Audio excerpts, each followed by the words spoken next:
Minasyaitonirrajim. Bismillahirrahmanirrahim. Assalamualaikum warahmatullahi wabarakatuh. Waalaikumsalam.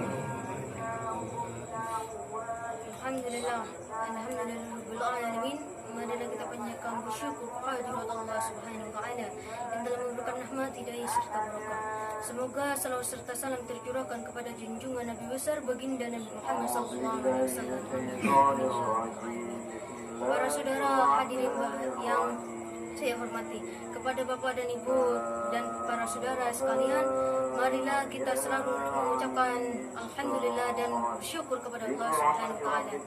Entah itu dari apapun bentuknya dan dari siapapun pelantarannya. Para saudara yang saya hormati, Bapak dan Ibu sekalian, bagaimana tanggapan kita sebagai hamba yang beriman, hamba yang bertakwa, umat yang beriman kepada Allah, hamba yang beriman, hamba yang bertakwa, hamba yang mulia di hadapan Allah Subhanahu wa taala, menerima tanggapan dari ujian Allah.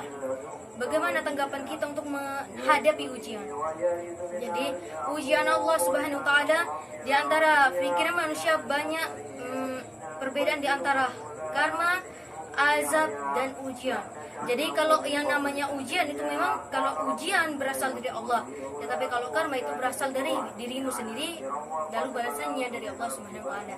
Tanggapan kita dalam menghadapi suatu ujian, maka ada sabda Rasulullah SAW yang diriwayatkan oleh Ibnu Abbas radhiyallahu anhu, "Minna Allahu bi ayatuhum minakallahu fi syoli minas sabri kallahu fi ayati fil qahirat." Ya umatku, apabila kau diuji oleh Allah, maka bersabarlah karena ujian tersebut untuk akhirat. Bukan ujian dunia, karena ujian dunia untuk akhirat. Tidak mungkin ujian akhirat untuk dunia, para saudara. Jadi kata sabda Rasulullah SAW, di mana kita harus mengambil, kita itu harus bersabar menghadapi dalam ujian Allah, karena ujian Allah itu ujian yang kita terima dalam dunia untuk akhirat. Jadi bersyukurlah kita untuk menerima ujian daripada kita menerima azab ataupun karma. Karena kalau seseorang yang menerima karma ataupun azab itu sudah banyak, para saudara. Tetapi seseorang yang menerima ujian karena Allah, karena ingin dijadikan wali Allah, karena ingin menjadikan ahli surga, karena ingin menjadikan wali Allah yang sangat mulia di hadapan Allah, ingin menjadikan seseorang yang mulia di hadapan Allah, mulia di hadapan Rasulullah, maka bersabarlah dalam dunia kita. Di mana kita juga disinggung dalam kitab suci Al-Quran, disinggung oleh Allah Subhanahu wa taala. Quran surat Al-Baqarah ayat 286, "Man falahu yakum ma'at tabzam mina qultum yahud tabakallahu kabshidur." Sesungguhnya Allah Subhanahu wa taala itu tidak akan menguji hambanya di luar batas kemampuannya. Allah tidak akan menguji hambanya di luar batas kemampuannya. Jadi kalau seseorang memang diuji oleh Allah, kalau dia gila, itu bukan merupakan suatu ujian Allah, tetapi merupakan min afatakullah fi syaitan kullafakahum, karena merupakan ada salah satu ujian yang memang berasal dari Allah, dan ujian yang memang dari dirimu sendiri. Itu salah satunya kalau kita berbuat salah di hadapan Allah, gila harta, sampai tergila-gila harta, tergila-gila dunia, jangan disebutkan dengan ujian Allah. Terkadang ujian Allah itu karena kehendak Allah, bukan kehendak ataupun tingkah kita. Jadi kalau kita diuji oleh Allah, maka bersyukurlah. Jangan berseru dengan apa yang diujikan oleh Allah. Terimalah apa yang Allah berikan, terimalah apa yang Allah berikan, dan terimalah apa yang Allah ambil kembali. Jadi di dalam keujian ini uji mental, uji fisik, uji dunia. Mungkin kalau kita masih di dalam akhirat, di dalam dunia, kita masih kaya raya, kita sukses, maka kita harus bersabar apabila Allah menguji kita. Di saat kita miskin, mungkin kita berikhtiar, bertawakal kepada Allah, sholat, sunnah, mengaji, bahkan berzikir kepada Allah. Allah menguji lalu mengangkat kita. Dan salah satunya Allah menguji, yaitu man fazalla fikallah bisyalin. Apakah engkau kuat dengan kekayaanmu? Apakah engkau kuat dalam keadaanmu?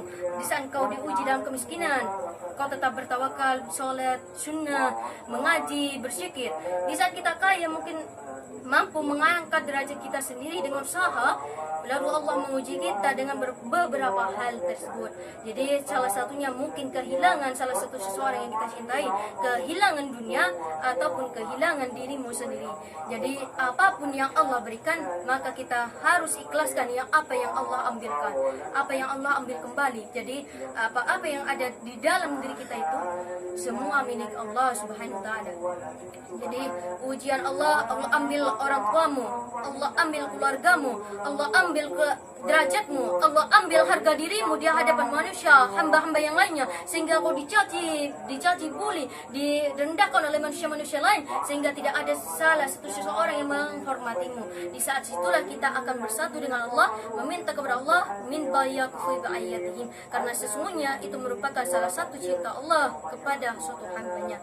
Jadi kalau di hati kita sudah berseru hati kepada Allah, selalu bersujud kepada Allah, badzakuban basyakarullah barakallah, itu merupakan salah satu cinta Allah supaya kita terus menghadap kepada Allah Subhanahu wa taala.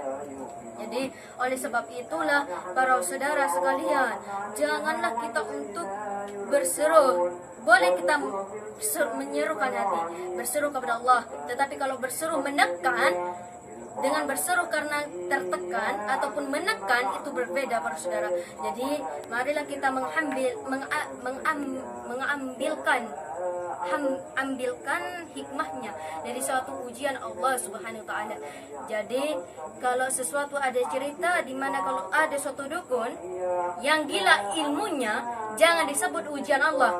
Ada seseorang yang kaya karena meminta selain dari Allah, tergila-gila karena dunia sehingga gila lupa dengan akhiratnya, jangan disebut dengan ujian Allah. Jadi ujian Allah itu karena kehendak Allah dan mau Allah. Tidak dimulai dengan kelakuan kita, tidak dimulai dengan tingkah kita. Jadi mawaliyakul bi ayatum masafakullah madzalkum fi bahadimika fatamasyar. Kita mengambil dalam seperti keadaan Nabi Ayyub alaihi salam, sebagaimana Allah Subhanahu wa taala menguji Nabi Allah dengan kesakitannya, dengan menguji badannya, menguji mentalnya, menguji kehidupannya. Jadi semua apa yang diuji Allah itu ada hikmahnya, ada apa yang dicapainya, ada apa yang diambilnya oleh Allah Subhanahu wa taala. Oleh sebab itu, marilah kita bersyukur, marilah kita bersuruh hati kepada Allah tanpa menekan, tanpa ditekankan oleh Allah Subhanahu wa taala. Kita menerima tekanan Allah Subhanahu wa taala, tetapi jangan sampai kita menekan Allah Subhanahu wa taala. Saya akhiri min barubi bazul bihi qaidullah min syabriqullah fi barakallah fi syai. Wassalamualaikum warahmatullahi taala wabarakatuh.